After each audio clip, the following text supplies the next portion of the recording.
Ang una kong ginawa, at kung magsasama na tayo, ay tinikman ko muna yung pandesal. Thank you, sir. At talagang pasalamat Thank you. sa paanyaya dito. Ay, may lunch tayo with the media, sir. Simple lunch. At pasalamat naman tayo sa, lalo na sa Thank you. matagal na kaibigan si Wilson. Matagal na talaga kami magkakilala. Yes, ina-admire ko si Governor noon pa, magaling na. Na nagkaroon ng pulong-pulong kapares dito. Dahil isa na namang napakagandang pagkakataon upang mapaliwanagan at malaman ng lahat kung paano talaga tayo magkaroon ng magandang pamahalaan. Lagi kong, sa katapusan ay lagi kong inuulit yung nakasaad sa ating saligang batas. That with the help of God Almighty, lagi naman tayong ganun eh. Yes. Pati sa ating parunumpa sa harap ng batas, laging maka-Diyos. Pero dapat makakapwa-tao. That we have to really establish a society that is just and really making and for the common good and for the government. Tayo na kami na nasa pamahalaan. We should really establish a government that would embody the ideals and aspirations of the Filipinos. Because we have so much blessing that we could really use to develop for the common good. Yun lang. That ang aking pagnanasa ay making it also inclusive. Lahat na may kasali. Hindi yung iilan lamang. Iilan na nakakatrabaho, iilan na nakakapag-aral. Marami naman dapat. Iilan na nakakapagpagamot. Of course, this is the idea, but this is our mission. Kaya sabi ko nga, this is my last term as governor of the province of Batangas. Dahil third term ko na ito. As a matter of fact, Yes. it's third term of the second round. Wow. Pang-anim na kayo. Pang-anim na ito. So sabi nga kahit pikit, kahit tulog, nagagawa ko na yan. Mga tinalo niyo din yun noon, mga hikante, nalala ko. But the whole idea is kulang pa rin Yes. na maabot ng lahat ang Progress. pangangailangan. Alam naman ng media, marami pa ang daing. At marami pa naman talaga tayong magagawa. Kaya nga lamang natin ay sa totoo lang ang kauna-unahan to be honest, yung turo sa atin ng grade school. Ako'y public school na natapos. Saka religious to kayo, sir? At nakalagay sa aming school at hinahanap ko lagi, honesty is the best policy. Hindi talaga padalwa, we really have to have capability, kakayahan naman. Hindi yung pwede na. Kailangan mag-aral talaga. At talagang isa puso yung pinag-aralan. We have to have that commitment to do it.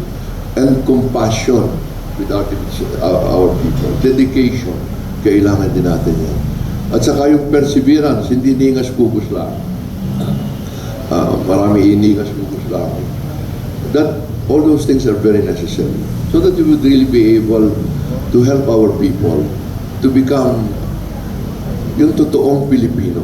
Yung sabi nga, taas noo kahit kanino.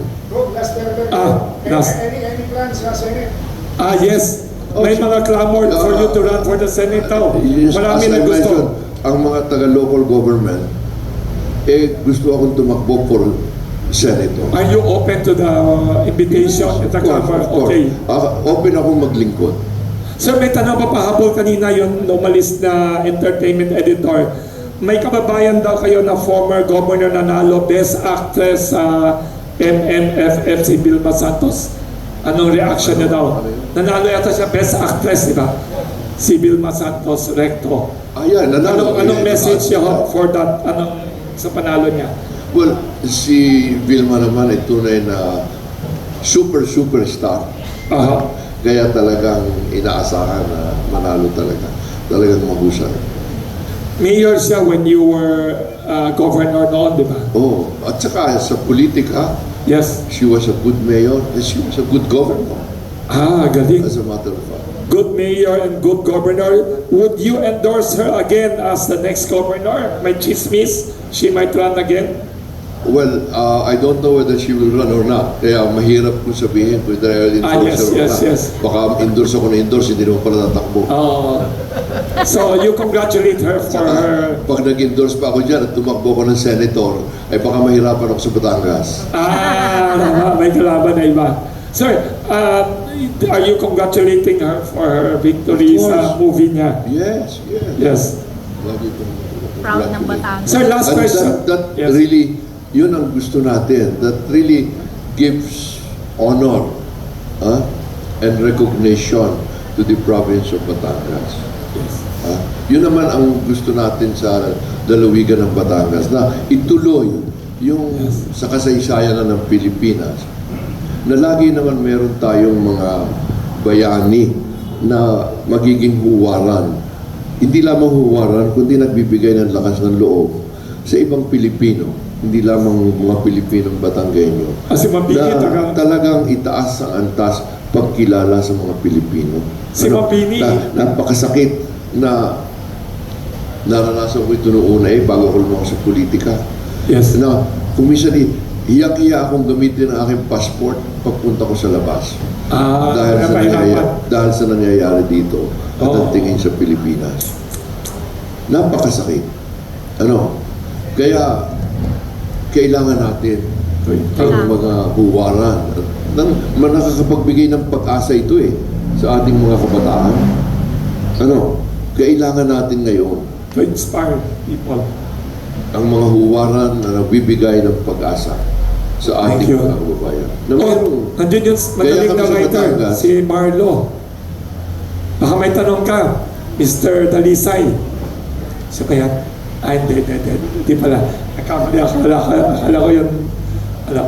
Sir, may isang tanong pa pala, sir, bago tayo matapos. Tanong ng mga panadero namin, anong paboritong palaman ninyo for pandesal sa Batangas? Kayo. Anong paboritong palaman for pandesal? Kayo? May kesong puti ba kayo? Mantikilya ba gusto nyo? Strawberry jam? Anong favorite nyo? Personal favorite? Alam mo, Kayo. hindi lamang ang Batangas, Aha. hindi lahat. Ang daing haring at magkaroon kami ng pandesal. Anong magandang At- palaman? Mas maganda, kahit anong palaman, sa totoo lang. May kape din kayo, di ba? Sikat yung Batangas before. 100 years ago, kayo ang number one exporter ng Batangas. Sabi nga natin, nung naubos mo ang mundo. ang bayan ng Lipa. Cuenca, yan ang number one talaga sa tinapay. Tapos coffee, there was a time you were number one in the world. Lipa, totoo ba yan? Well, Yung naubos ang kape sa buong mundo, kayo lang mayaman.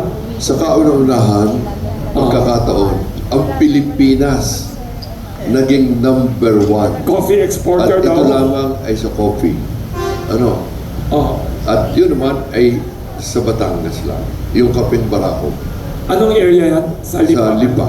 Lipa. Pero noon ang Lipa, malaki naman yung Lipa na. Ngayon medyo nakati-hati na. Pero Lipa talaga ang pinagmulan. Before, no? At saka ngayon, masasabi natin, ang Lipa, ang pinakamalaking LGU Now? sa buong Batangas, Lipa. Maunlad, mahusay ang Yes. pamamahala ng Lipa. Ang Thank you. pinakamaraming may trabaho. Thank you, sir. Thank you very much, sir.